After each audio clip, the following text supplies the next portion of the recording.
அனைவருக்குமே வணக்கம். சற்று முன் கிடைத்திருக்கக்கூடிய ஒரு மிக மிக முக்கியமான செய்தி ஒன்று வெளியாகியுள்ளது. சற்று முன் திமுகவின் ஆலமரம் சரிந்தது, போலீஸ் குவிப்பு, இது மாதிரி பார்த்தீங்கன்னா செய்திகள் வெளியாயிருக்கு. இப்போ அதிரடியாக தமிழகத்தில் பார்த்தீங்கன்னா அதிரடியாக திமுகவுக்கு ஒரு மிகப்பெரிய நெருக்கடிகள் பார்த்தீங்கன்னா அமலாக்கத்துறையும் அதே மாதிரி லஞ்ச ஒழிப்புத்துறையும் பார்த்தீங்கன்னா திமுக இருக்கக்கூடிய முக்கிய அமைச்சர்கள் அனைவருமே சிக்கிய இந்த சொத்து சேர்த்த வழக்கில் சிக்கிய அனைத்து அமைச்சர்களுக்குமே பார்த்தீங்கன்னா நெருக்கடிகள் திமுகவுக்கு கொடுத்த ஒரு நிலையில் தான் இப்போ அதிரடியாக சென்னை சிறப்பு நீதிமன்றம் அதிரடியாக திமுகவுடைய ஆலமரமாக இருக்கக்கூடிய அமைச்சர் துரைமுருகன் அவர்கள் பார்த்தீங்கன்னா இன்று காலை அதிரடியாக கைது செய்யப்பட்டிருக்காரு.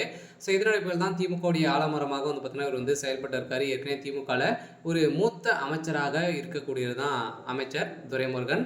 ஸோ இதனுடைய இப்போ திமுகவில் பார்த்தீங்கன்னா முதல்வர் ஸ்டாலின் அவர்கள் வெளிநாடு பயணம் ஸோ மேற்கொண்டு இப்போ ஓய்வில் இருக்கக்கூடிய நிலையில் இப்போ அமைச்சர் துரைமுருகன் அவருடைய கஸ்டடியில் தான் பார்த்தீங்கன்னா திமுக ஆட்சியே நடந்துட்டு இருக்கு. இருந்தாலுமே இப்போ அமைச்சர் துரைமுருகன் இன்று காலை பார்த்தீங்கன்னா சொத்து சேர்த்த வழக்கில் அதிரடியாக கைது செய்யப்பட்டிருக்காரு.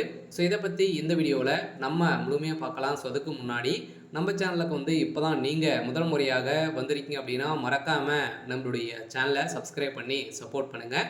ஸோ வாங்க வீடியோக்குள்ளே போகலாம். ஸோ பார்த்தீங்கன்னா திமுகவில் நிறைய அமைச்சர் இது வரைக்கும் 12-13 அமைச்சர்களுக்கு மேலே பார்த்தீங்கன்னா சொத்து சேர்த்த வழக்கில் வசமாக சிக்கியிருக்காங்க. அவருடைய சொத்து சேர்த்த வழக்கில் 2007-2009 ஆண்டு காலத்திலும் பார்த்தீங்கன்னா அமைச்சர் துரைமுருகனும் அவருடைய மனைவி மீதும் பார்த்தீங்கன்னா எக்கச்சக்கமான சொத்து சேர்த்ததாக வழக்கில் பார்த்தீங்கன்னா 1.40 கோடிக்கு மேலே பார்த்தீங்கன்னா சொத்து சேர்த்ததாக லஞ்ச ஒழிப்புத்துறை வழக்கு பதிவு செஞ்சுருந்தாங்க. இந்த வழக்கு பதிவின் அடிப்படையில் ஏற்கனவே வேலூர் நீதிமன்றத்திலும் பார்த்தீங்கன்னா இந்த வழக்கு விடுவித்து உத்தரவிட்டு இருந்த நிலையில் மீண்டும் இந்த வழக்கை பார்த்தீங்கன்னா எதிர்த்து லஞ்ச ஒழிப்புத்துறை சீராய்வுத்துறை மனு தாக்கல் செய்தது.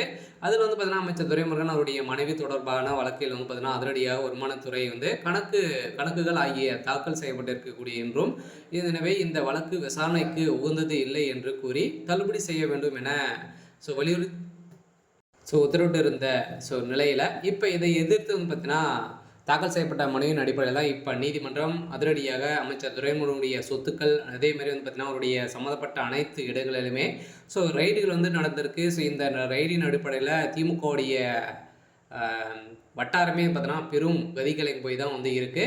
இந்த நிலையில் பார்த்தீங்கன்னா இது வரைக்குமே 40,000 கோடிக்கு மேலே பார்த்தீங்கன்னா பணங்கள் சிக்கிருக்கு. எக்கச்சக்கமான கோடி பணங்கள் பார்த்தீங்கன்னா சிக்கிருக்கு அப்படின்ற மாதிரி மீண்டும் அதுக்கு அதிகமாக சொத்து சேர்த்ததாக வழக்கில் மீண்டும் பார்த்தீங்கன்னா சொத்து குறிப்பில் பார்த்தீங்கன்னா அதிரடியாக ஒரு மிகப்பெரிய சந்தேகத்தின் அடிப்படையில் நடந்த ரைடின் அடிப்படையில் அமைச்சர் துரைமுருகனுடைய கதை ஒட்டுமொத்தமாக முடிய போகுது. சரி, ஓகே. இன்றைக்கான அப்டேட் பார்த்தீங்கன்னா இதுதான். மறக்காமல் நம்மளுடைய சேனலை சப்ஸ்கிரைப் பண்ணி சப்போர்ட் பண்ணுங்கள். தேங்க்யூ.